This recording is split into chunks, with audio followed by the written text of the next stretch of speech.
3 days before I was supposed to sign the papers, making my father's landscaping company officially mine. My younger brother walked into my dad's hospital room and handed him a different set of documents entirely. My dad signed them without even telling me. Then, when I found out and said something, my mother told me I was being selfish for making a sick man's final weeks about money. They cut me out of the business, the estate, everything. 6 months later, I watched from my own front porch while the whole thing came apart at the seams. And I hadn't lifted a single finger to make it happen. I should probably back up. My name's Ian. I'm 36, and I spent the better part of my adult life working in the family business. Whitmore Landscaping. My dad started it out of a truck and a borrowed trailer in Barrie, Ontario back in the late 80s. By the time I came on full-time at 22, it had grown into a real operation.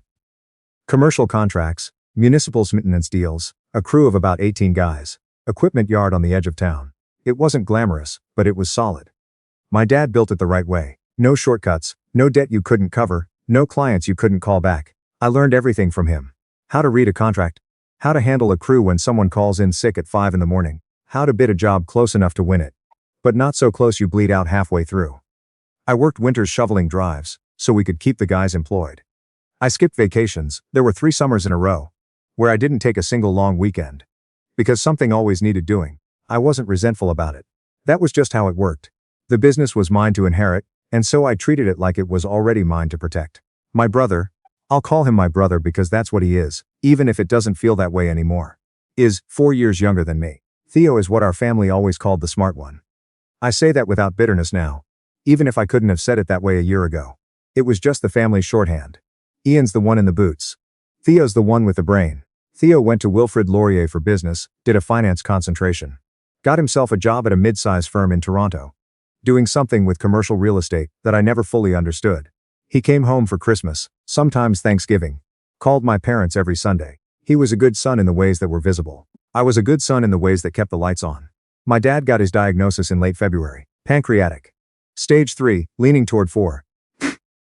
The doctor in Barrie referred him to a specialist at Sunnybrook in Toronto. And we went through about 2 weeks of not fully understanding what we were dealing with, before it became very clear. We were not talking about treatment and recovery. We were talking about time, and how to use what was left of it. My dad took it the way he took everything. Practically. He wanted to get his affairs in order. He'd already had a will. Had me listed as the successor for the business. Had the whole thing drawn up years earlier with an estate lawyer in Barrie. I assumed that was still to the plan. I assumed wrong. Theo came home the week after the diagnosis. He took 2 weeks off work and stayed at my parents' place on Ferndale Drive. I was there most evenings too. After the crew wrapped up, we'd sit around the kitchen table, the 4 of us, eating whatever casserole the neighbors had dropped off. Not really talking about the thing we were all thinking about. It felt like those weeks were about being together. I didn't know they were also at something else. Here's what I found out later, pieced together from a few different sources. Theo and my dad had been having separate conversations. Just the 2 of them, some evenings after my mom went to bed. Theo had been laying out a plan, what he called a restructuring. The basic idea was that the business shouldn't just pass to me outright. It should become a proper corporation, with Theo brought in as a 50% shareholder. And Theo would use his finance background to grow it. Bring in outside investment. Maybe expand into property maintenance management. He told my dad he could double the revenue in 3 years. My dad, who was scared and in pain, and maybe a little dazzled by the language Theo was using, signed a new set of documents. I don't know exactly who prepared them. I suspect Theo had a colleague look them over, but they were signed and witnessed. And when my dad's estate lawyer was eventually brought in to update the will, it was updated to reflect the new structure.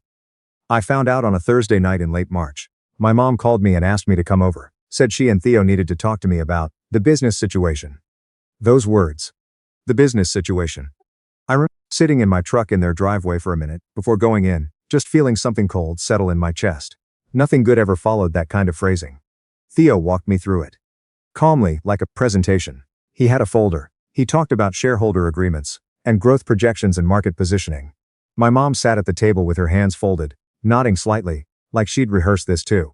When he finished, I looked at my dad, who was sitting in the gazebo they'd moved into the kitchen so he didn't have to climb stairs. He looked at me and said, "Ian, this is the best thing for the company. Theo can take it places I never could." I asked when this had been decided. My mom said they'd been talking about it for a couple of weeks. A couple of weeks. While I was driving 2 hours round trip every other day to sit in their kitchen and eat casserole and hold this family together, they'd been having separate meetings about cutting me down to half. I didn't raise my voice. I wish I could say that was dignity, but honestly I think I was just too stunned. I said something like, "So the plan I've been working toward for 15 years just changed. And no one thought to include me in that conversation?" Theo said I was being emotional and that this was a business decision. My mom said, "Ian, your father is sick. This isn't the time." And there it was, the shutdown. The thing they reached for whenever I pushed back. "Your father is sick. Be the bigger person. Don't make this harder than it already is." I drove home in a kind of fog, called my buddy from high school, guy I've known since we were 12, and sat on the phone with him until almost midnight just trying to make sense of it. He kept saying, "Ian, that can't be legal." I didn't know if it was or not. I didn't know anything that night except that I felt like the floor had dropped out. I want to be honest about what the next few weeks looked like, because I think this is the part people don't talk about. I didn't immediately call a lawyer. I didn't rage quit the company. I kept showing up. I kept managing the crew. Spring is our busiest season. The sod orders, the cleanup contracts, the commercial maintenance schedules coming back online after winter. I showed up every day because I didn't know what else to do and because 18 guys depended on that business to pay their mortgages. Theo came in a few times a week. He wore dress pants to the equipment yard, which the crew noticed immediately, and said nothing about, at least, not to his face. He started seeing himself on supplier emails. He set up a spreadsheet he wanted us to use for job tracking, which ignored the system we'd already had, running perfectly well for 6 years. I bit my tongue so hard, I'm surprised I didn't draw blood. The thing that finally broke me was the Ridgeview contract. Ridgeview is a residential development on the north end of Barrie, about 250 units, common areas, walking paths, the whole thing. I'd been cultivating that relationship for 2 years. The property manager, a guy named Frank, had shaken my hand at a Chamber of Commerce breakfast, and told me he was ready to talk numbers.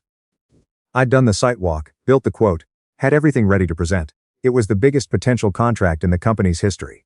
Maybe $250,000 over 3 years. Theo found out about it through the emails he'd been seeing himself on. He called Frank directly, introduced himself as the company's new director of business development, and presented the quote himself. Frank signed.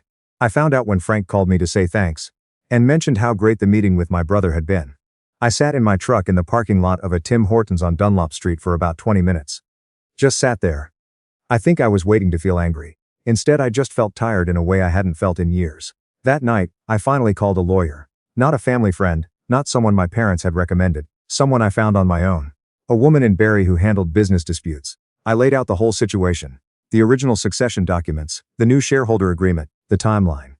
She listened carefully. Then she asked me a few pointed questions about the circumstances under which my father had signed. His health status. Whether he'd had independent legal advice. Whether there was any record of undue influence. She used that phrase carefully. Undue influence.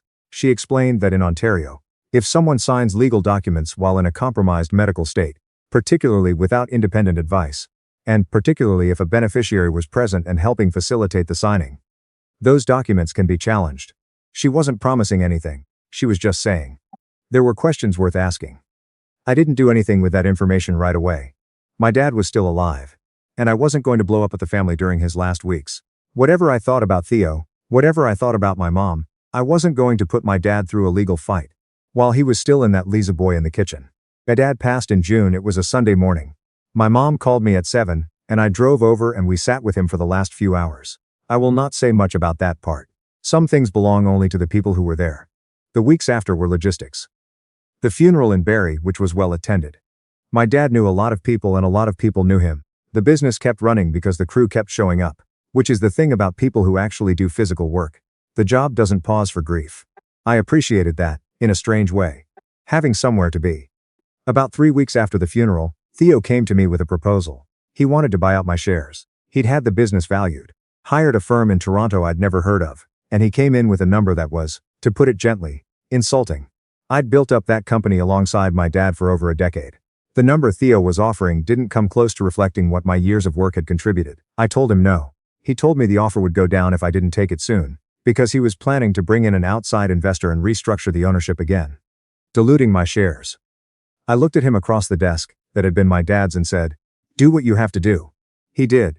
The outside investor was a guy named, and I want to be careful how I say this because I genuinely don't know the full story.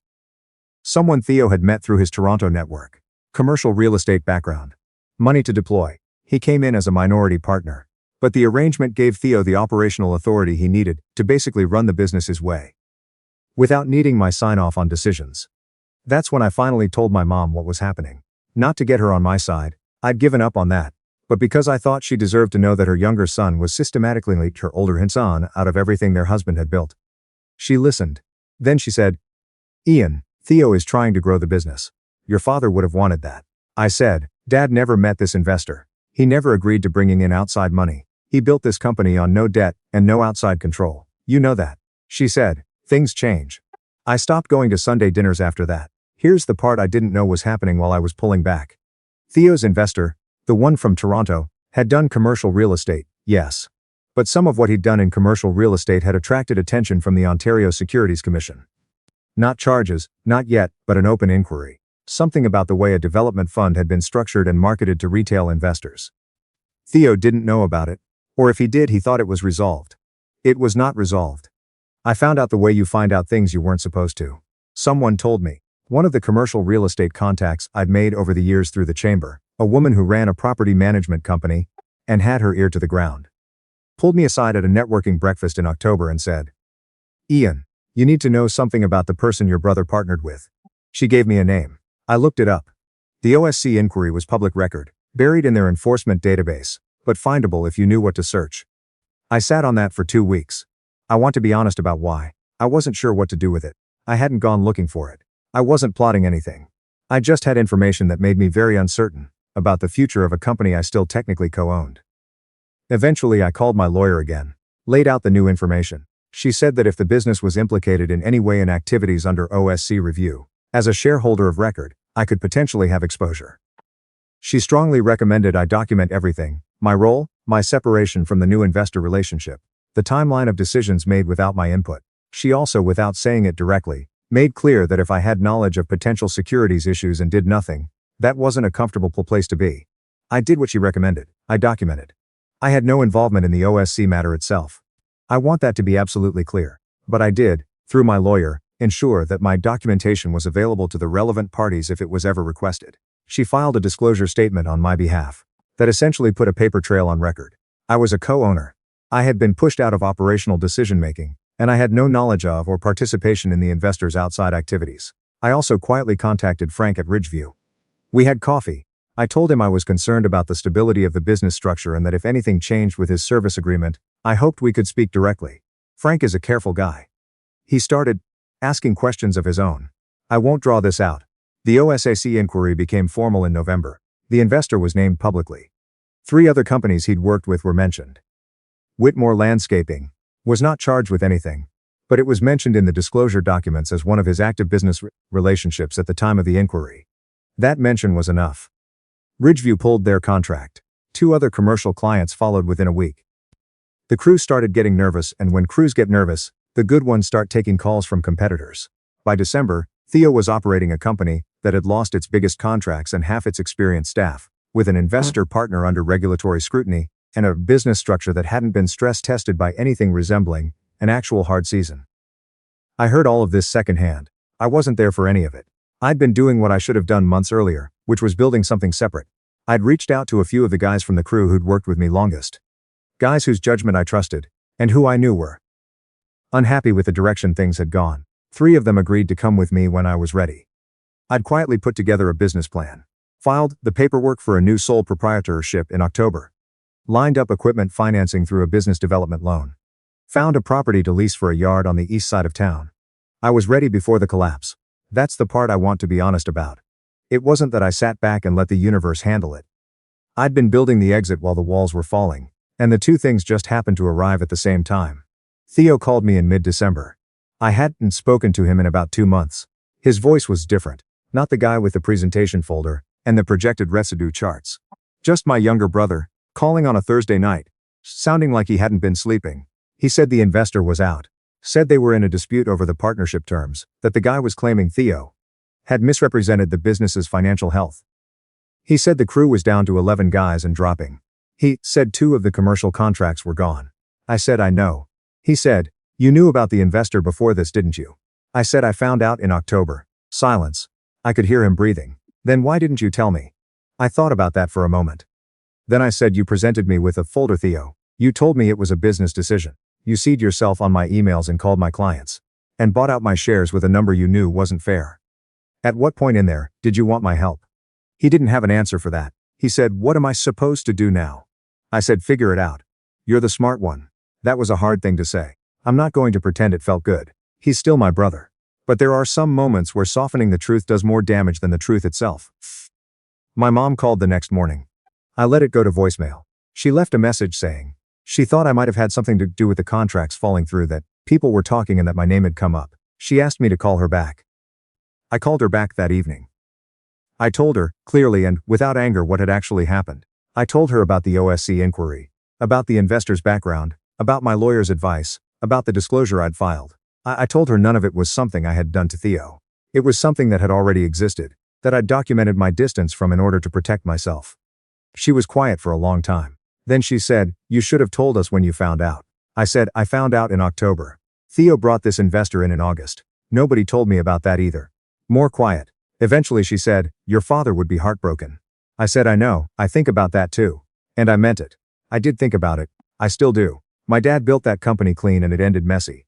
And that's not what he would have wanted. I don't know how to make peace with that completely. Maybe I'm not supposed to.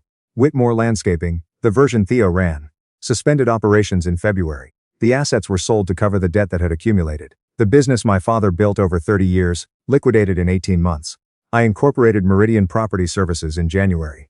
We had 4 employees at launch, me, 3 of the guys from the original crew. By March we had 6. We picked up 2 commercial maintenance contracts by spring, including one building whose property manager had worked with us under the old company and knew what we could deliver. First season, we broke even. Second season, which is where I am now, we're profitable. Nothing dramatic. Just steady. I've seen my mom a handful of times. Dinners that are shorter than they used to be. Conversations that stay near the surface. She's not a bad person. I don't think any of them are really. I think my dad got scared and listened to the wrong person. I think Theo genuinely believed he was doing something good, and was too proud to ask me what I thought. I think my mom wanted everyone to get along and didn't understand that wanting something doesn't make it so.